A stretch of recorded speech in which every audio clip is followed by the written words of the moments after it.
here are a pair of plains zebras. Plains zebras are mainly found in the savannas of eastern and southern Africa, and they are actually black with white stripes, not the other way around. Zebras live in family herds made up of a single stallion, 5 or 6 mares, and their foals. They usually eat grass and ground plants, but they only nip off the top parts of the grass, leaving the lower shoots available for antelope and wildebeest. South African settlers had attempted to domesticate zebras, but these attempts were mostly unsuccessful, as zebras are more skittish than domestic horses and more prone to panic when placed under stress. And here we see the plains zebra, or Equus quagga. There are 6 different subspecies of the plains zebra. This is the Grant's zebra. Others include the Damaraland zebra, aka the Zululand zebra, the Burchell's zebra, and the Salusa's zebra. Zebras are actually black with white stripes, not the other way around, and a zebra's stripe pattern is like a human fingerprint. No two are exactly the same. Zebras usually live in family herds that are made up of a single stallion, 5 or 6 mares, and their foals. They eat mainly grass and ground plants, and they only nip off the top bits of grass. Whenever a zebra foal is born, its mother first keeps it away from the rest of the herd so as to imprint off of her stripe pattern. And of course, zebras must visit a water hole every day, although they can go for a few days without water. The purpose of a zebra's stripe is not yet known. Some say it's to regulate body temperature, others say it's to deter biting flies, some say it's for camouflage, others say it's for a means of identification within the herd.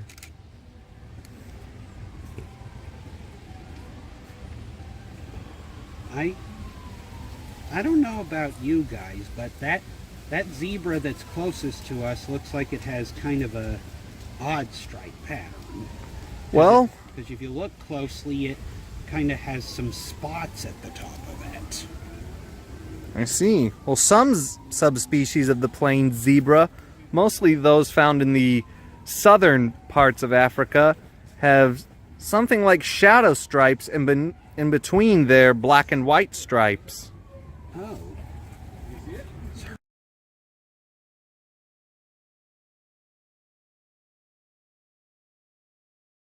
Usually we will find an egg that they lay. It's not fertile because there's no males out. Animal shop. Now over in Cincinnati, anybody here from Cincinnati? Okay, have you been to Jungle Jim's? Okay, they sell ostrich eggs. And I'm told that 1 ostrich egg equals 2 dozen chicken eggs. Now as opposed to a turtle, yeah, now we'll want to make sure that we keep inside because they do bite. I had one bite me on the back of my arm one day because she sees something she likes here. Yeah, they think the bus is edible. Alright, now we're going to have...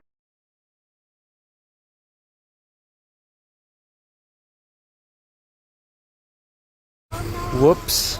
Yep, they got into the sally port. Okay, Safari 21 Animal Management, they're getting into the sally port.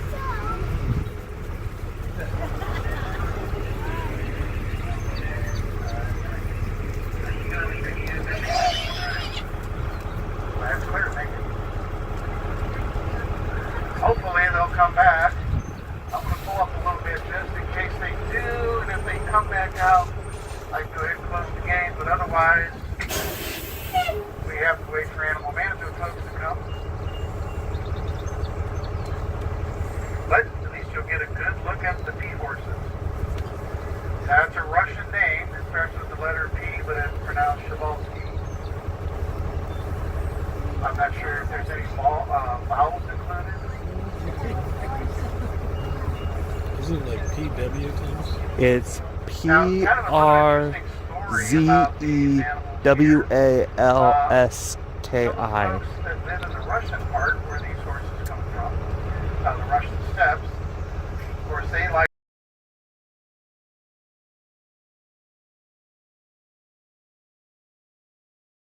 We know it today as the country of Iran. Now they have those sad donkey eyes and the beautiful donkey face. Yes, they're stubborn and they do bite. So you want to keep your arms, legs, elbows, and everything inside the bus. Now on really hot days when there's a lot of bugs flying around, they'll come right up to the bus and lay up against the side of it because the vibrations chases the flies away. Now you may notice some of them have numbers on their runs, and it's for record keeping for when they do have medical procedures or feeding. Yes, and they are stubborn like donkeys. Number 11 last year made me 15 minutes late because she laid on the front bumper and refused to move. So we had to wait for the animal management folks to come coax her around. Now they do live in the desert. Of course, the part of the world they live in has been almost in a constant state of warfare now for thousands of years. So their numbers in the wild are dwindling. Very little evidence that they've ever been domesticated. And being a member of the horse family, they're actually quite fast. And I've been told that they are capable of speeds up to 42 to 43 miles an hour. Which is supposed to be faster than some racehorses. Interesting. So I really thought about taking one down to Churchill Downs. Let's see how they do in the Kentucky Derby.